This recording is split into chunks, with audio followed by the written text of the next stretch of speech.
मूलाधार में काली का स्थान क्यों?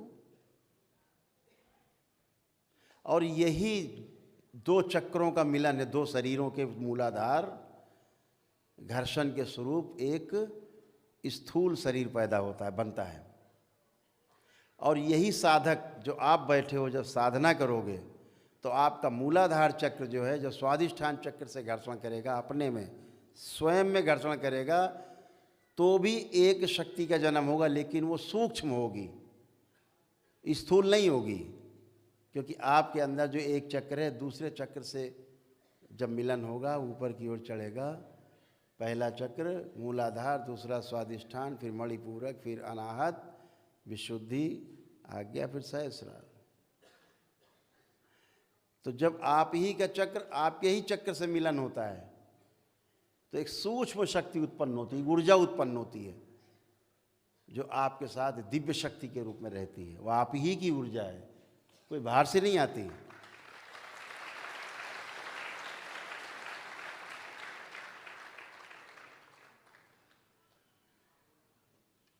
आपके चार शरीर स्त्री और पुरुष के रूप में, पता है?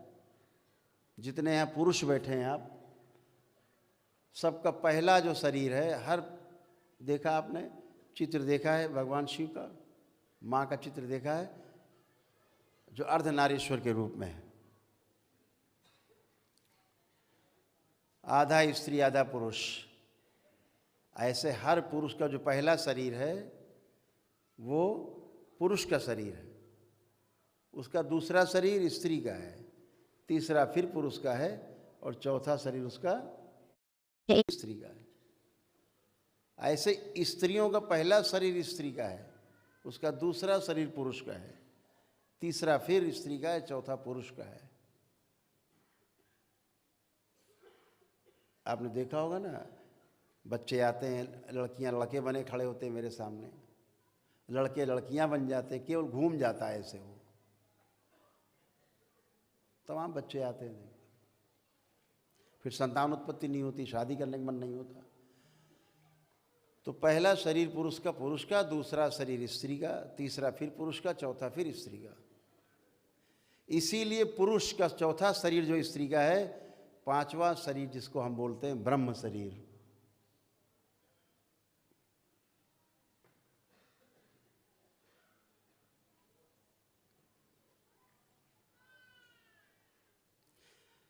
आपके ही चक्रों का मिलन एक नई शक्ति देता है आपको, एक नई शक्ति का उदय करता है, एक नई ऊर्जा को उत्पन्न करता है, जो आपके साथ होती है। और आपकी अपनी, उसी को तपस्या बोलते हैं कि मेरा तप मेरे साथ है। वही तप आपके साथ है जो आपके ही चक्रों का, आपके ही चक्रों से मिलन है, ऊपर चढ़ते जाते हैं। और जो ऊर्जा उत्पन्न होती जाती है वो आपकी अपनी संपत्ति होती है, वो जन्म जन्म साथ रहती, कभी अलग नहीं होती।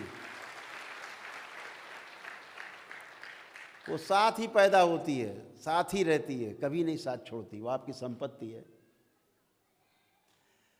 तो योगी क्या करते हैं, अपनी ऊर्जा स्त्री की, अपनी ऊर्जा पुरुष की, आपस में ध्यान साधना में संसर्ग होते गए, शक्ति उत्पन्न होती गई। जितना ऊपर चढ़ते जाएंगे, चक्रों का चक्रों से मिलन होता जाएगा, ऊर्जा उतनी घनी होती जाएगी आपके पास, उतने बलशाली शक्तिशाली आप होते जाएंगे।